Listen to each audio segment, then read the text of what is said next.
Halo, kembali lagi dengan saya. Kali ini kita akan membahas materi tentang manajemen kurikulum dan pembelajaran.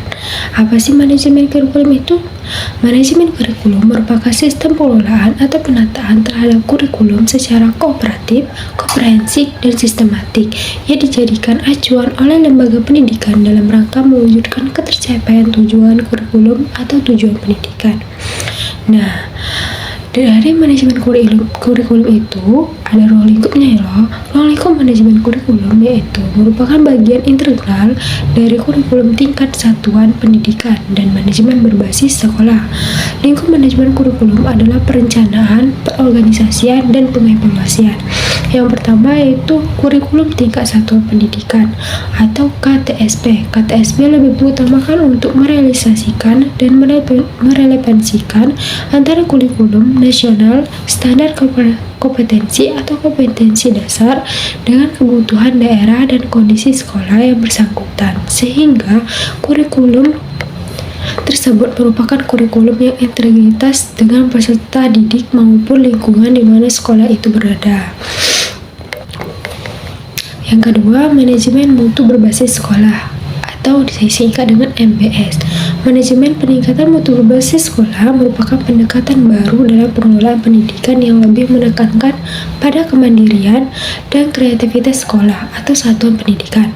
Barangnya kebutuhan siswa dalam belajar, kebutuhan guru dan melakukan kegiatan pembelajaran, dan staf lain dalam mengembangnya profesional, berbedanya lingkungan sekolah yang satu dengan yang lainnya, dan ditambahnya dengan harapan orang tua dan masyarakat dan pendidikan yang bermutu bagi anak dan tuntunan stakeholder untuk memperoleh tenaga bermutu berdampak pada keharusan bagi setiap individu, terutama pemimpin lembaga pendidikan, harus mampu merespon dan mengapresiasikan kondisi tersebut dalam pengambilan keputusan.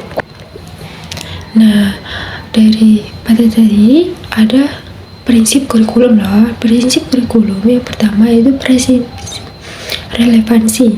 Ada dua macam relevansi, yaitu relevansi internal dan eksternal. Relevansi internal merupakan bahwa setiap kurikulum harus memiliki keserasian antara komponen-komponen, keserasian antara tujuan yang harus dicapai, isi materi atau pengalaman belajar yang harus dimiliki siswa, strategi atau metode pembelajaran, serta alat yang digunakan untuk menilai atau melihat ketercapaian tujuan. Sedangkan relevansi eksternal berkaitan dengan keserasian antara tujuan, isi, dan proses belajar yang tercakup dalam kurikulum dengan kebutuhan dan tujuan. Yang ketiga, prinsip fleksibilitas, yaitu kurikulum itu harus dilaksanakan sesuai dengan kondisi yang ada. Dan yang keempat, prinsip kontinuitas, yaitu prinsip ini mengandung arti bahwa perlu dijaga saling keterkaitan dan berkesinambungan antara materi pelajaran pada berbagai jenjang dan jenis program pendidikan. Yang kelima, yaitu prinsip ini berkenan dengan rencana dalam suatu kurikulum dapat dilaksanakan, dapat dicapai dengan kegiatan belajar mengajar. Yang terakhir, efisiensi. Prinsip ini berhubungan dengan perbandingan antara tenaga waktu, suara, dan biaya yang dikeluarkan dengan hasil yang diperoleh. Nah,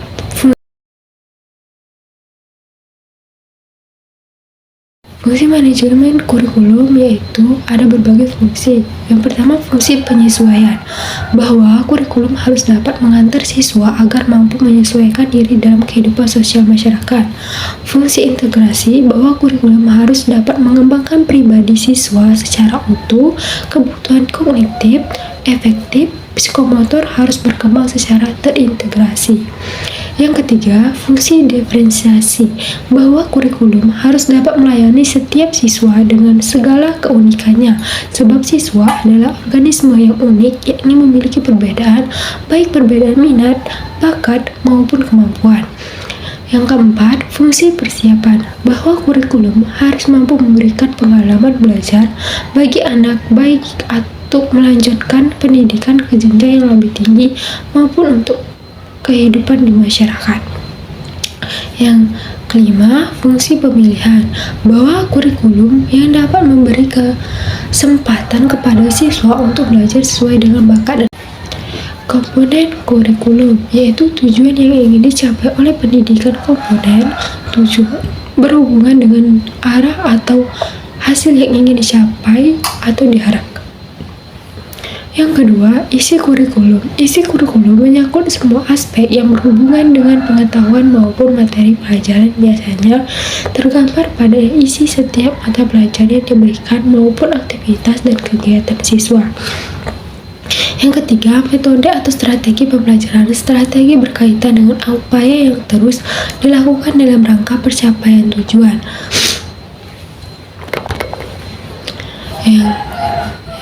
Isi kurikulum. Isi kurikulum menyangkut semua aspek baik yang berhubungan dengan pengetahuan maupun materi pelajaran, yang biasanya tergambar pada isi setiap pelajaran yang diberikan maupun aktivitas dan kegiatan siswa. Terus selanjutnya, metode strategi pembelajaran. Strategi berkaitan dengan upaya yang harus dilakukan dalam rangka pencapaian tujuan. Strategi yang ditetapkan dapat berupa strategi yang menempatkan siswa sebagai pusat dari setiap kegiatan ataupun sebaliknya. Yang terakhir, evaluasi penilaian. Pembelajaran evaluasi merupakan komponen untuk melihat efektif pencapaian tujuan dalam konteks kurikulum.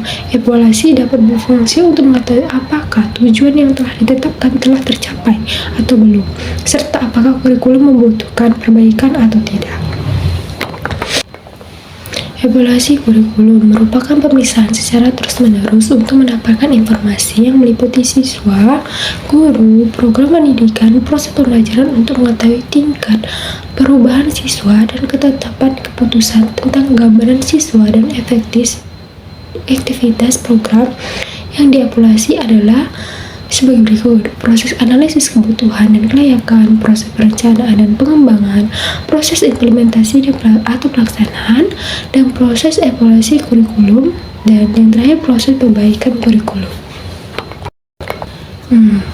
Itu kita lanjut manajemen pembelajaran. Manajemen pembelajaran adalah proses mengelola aktivitas belajar mengajar agar belajar efektif dan efisien. Ini mencakup manajemen kelas, pengelolaan waktu, penggunaan teknologi dan metode pengajaran inovatif.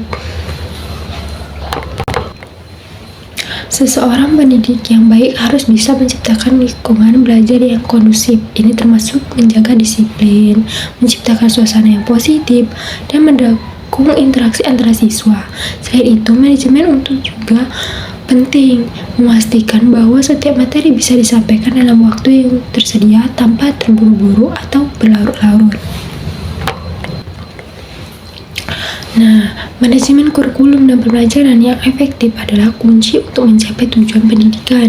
Dengan perencanaan yang baik, implementasi yang efektif, dan evaluasi yang berkelanjutan, kita dapat menciptakan pengalaman belajar yang bermakna bagi siswa kita.